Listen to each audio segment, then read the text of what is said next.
Hello my YouTube family, हमारे channel SP भक्ति रस में आपका स्वागत है।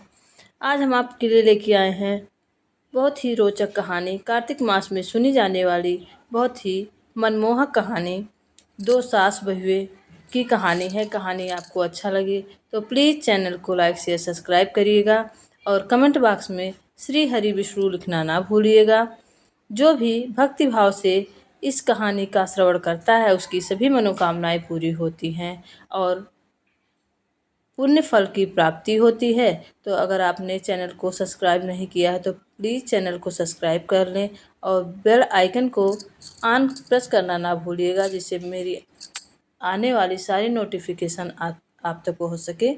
तो आइए सुनते हैं कार्तिक मास की बहुत ही मनमोहक कहानी पूरा ज़रूर सुनिएगा और कमेंट बॉक्स में जय विष्णु भगवान लिखना ना भूलिएगा।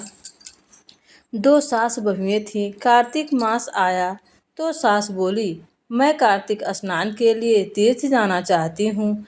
बहू बोली, मैं भी चलूँगी। सास बोली, तू अभी छोटी है, अभी मुझे जाने दे। सास तीर्थ गई तो बहू कुम्हार के से 33 कुंडे ले आई। रोज एक कुंडा भरकर रखती। उधर गंगा में सासू जी की नथ गिर गई।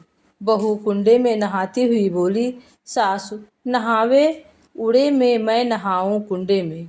इतने में गंगा की धारा कुंडे में आ गई। सासू जी की नथ भी आ गई। बहू ने नथ पहचान ली और अपने नथ में पहन ली। महीना पूरा हुआ, सास आई।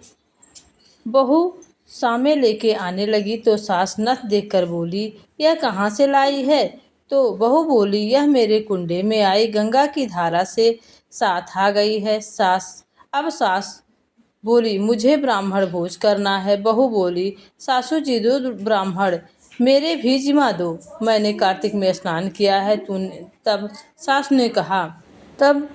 ने कहा, तूने कार्तिक में कहाँ स्नान किया है? तब बहू बोली कि ऊपर चलो, मैं बताती हूँ। ऊपर गई तो देखा कुंडे सोने के हो गए। बहू बोली, मैं रोज कुंडा भर कर रखती थी और सुबह जल्दी उठकर नहाती और उल्टा करके रख देती थी। तब सासू बोली, तू बहुत ही भाग्यशाली है, जो साक्षात गंगा जी तेरे पास आए हैं। तूने श्रद्धा और विश्वास से कार्तिक स्नान किया तो भगवान ने तुझे फल दिया। दोनों सास बहू ने धूमधाम से ब्राह्मण जिवाकर दक्षिणा देकर कार्तिक स्नान का फल प्राप्त किया।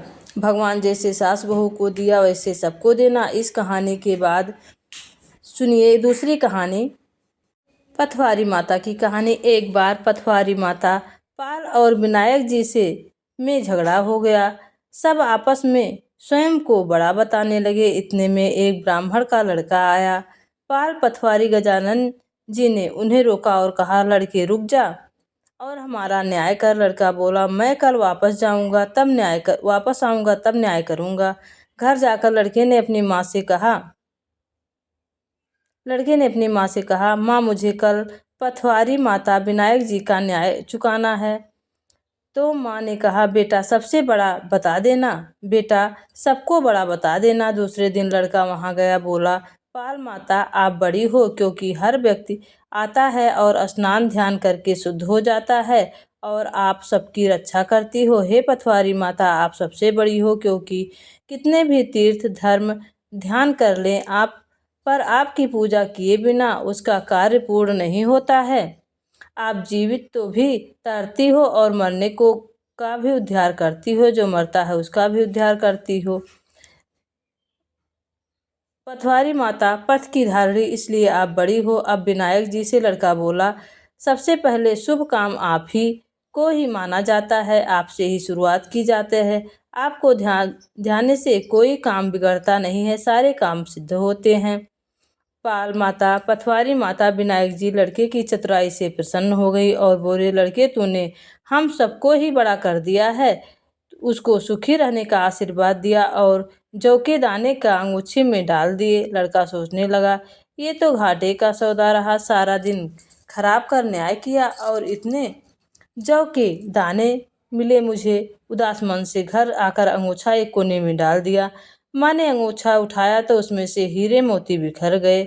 तो माँ बोली, बेटा न्याय करके क्या लाया है? लड़का बोला, एक कोने में जौ पड़ा है, देख लो।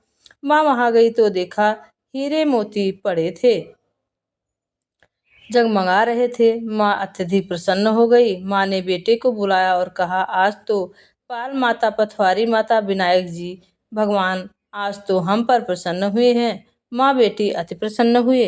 एक और भी प्यारी मनमोहक सुनते हैं। तीसरी मनमोहक कहानी, एक लपसी तपसी की कहानी। एक लपसी था, एक तपसी था। तपसी तो भगवान की तपस्या करता था और लपसी सवा शेर की लपसी बनाकर रोज भोग लगाकर जीम लेता था। एक दिन दोनों लड़ने लगे। तपसी बोला, मैं बड़ा। लपसी बोला, मैं बड़ा। तपसी बोला, मैं बड़ा। इतने में नारद मुनि आए और बोले, तुम क्यों लड़ रहे हो? तो लपसी ने कहा, मैं बड़ा हूँ, और तपसी ने कहा, मैं बड़ा हूँ। तपसी बोला, मैं सारे दिन भगवान की पूजा करता हूँ। यह सुन नारद जी ने कहा, यह फैसला कल कर दूंगा। दूसरे दिन लपसी और तपसी नहा कर आए तो नारद जी ने 1.25 करोड़ की अंगूठी उनके आगे फेंक दी। लपसी का ध्यान उस अंगूठी पर गया। तपसी तपस्या करने बैठा तो अंगूठी दिखी और उसने घुटने के नीचे दबा ली और तपस्या करने लगा। तपसी लपसी बनाकर उसका भगवान के भोग लगाकर जिमने बैठ गया। इतने में नारद जी आए। दोनों से पूछा कि कौन बड़ा है? फिर तपसी ने कहा, मैं बड़ा हूँ। नारद जी बोले, तेरा घुटना उठा तो उसके नीचे 1.25 करोड़ की अंगूठी निकली। तब नारद जी ने कहा कि ये अंगूठी तूने चुराई है, तेरी तपस्या का फल नहीं मिलेगा। तब तपसी बोला, हे नारद मुनि, तपस्या का दोष कैसे दूर होगा? नारद जी ने कहा, रोटी बनाकर बटाया नहीं बनाया तो फल तुझे होगा। ब्राह्मण जिमा कर दक्षिणा नहीं दे तो फल तुझे होगा। साड़ी देकर ब्लाउज नहीं दिया तो फल तुझे होगा। दिया से दिया जलावे तो फल तुझे होगा। इस व्रत त्योहार की कहानी सुनने के बाद जो है तेरी कहानी नहीं सुने तो फल तुझे होगा। तब से लपसी और तपसी की कहानी सुनी जाती है। कहानी सुनने के बाद ऐसा कहते हैं कि लपसी को फल तपसी को हो जो, तपसी को फल लपसी को हो जो। वाल्मीकि कहानी की कथा के मुताबिक जो कार्तिक मास में तपसी लपसी की पौराणिक कथा सुनता है उसे प्रभु की कृपा प्राप्त होती है। आप सभी को कहानी अच्छी लगी हो तो प्लीज़ चैनल को लाइक शेयर सब्सक्राइब करिएगा। आइए जानते हैं कुछ महत्वपूर्ण बातें। मान्यता है कि तुलसी भगवान विष्णु को अति प्रिय हैं और कार्तिक मास भगवान विष्णु को समर्पित है। ऐसे में इस महीने तुलसी के पौधों की आराधना करने से विष्णु जी की कृपा प्राप्त होती है, साथ ही पापों का नाश होता है। महीने में स्नान का बहुत ही बड़ा महत्व है। कार्तिक स्नान पूजा का संपूर्ण फल पाने के लिए भक्त को सूर्योदय से पहले स्नान करना चाहिए। स्नान करते समय गायत्री मंत्र का जाप अवश्य ही करना चाहिए। स्नान के बाद तुलसी को जल देकर परिक्रमा करनी चाहिए और शाम के समय आपको तुलसी के समक्ष घी का दीप जलाना चाहिए। कार्तिक मास में दीपदान, तुलसी पूजन, भूमि पर सोना, दलहन की चीज़ों का त्याग करना, आत्मसंयम और भोजन का संयम करना। इस दिन शंख बजाना चाहिए और भगवान को शंख से स्नान कराना चाहिए। कार्तिक मास में तुलसी की सेवा और उनके सामने दीपक जलाने से भगवान विष्णु प्रसन्न होते हैं। कार्तिक मास बहुत ही धर्म का मास है। इसमें जो भी पूजा पाठ किया जाता है उसे कई गुना फल प्राप्त होता है। अगर आप कार्तिक मास में स्नान करके दीपक दान करते हैं तो कई यज्ञ करने का फल प्राप्त होता है। कार्तिक मास में गरीबों को चावल दान करना चाहिए। कार्तिक मास में दीप दान करने का विशेष महत्व है। कार्तिक मास में तुलसी पूजन का भी विशेष महत्व है। कार्तिक मास में शरीर पर तेल लगाना चाहिए। कार्तिक मास पर भूमि पर सोना चाहिए। कार्तिक मास के व्रत के नियम बहुत कठिन है, लेकिन जो भी इस नियम का श्रद्धा पूर्वक और शास्त्रीय अनुसार पालन करता है उसकी सभी इच्छाएं पूर्ण होती हैं और वह वैकुंठ को प्राप्त होता है। तो आपको अगर ये महात्म्य और कहानी अच्छी लगी हो तो प्लीज़ चैनल को लाइक शेयर सब्सक्राइब करिएगा और कमेंट बॉक्स में कमेंट करना ना भूलिएगा।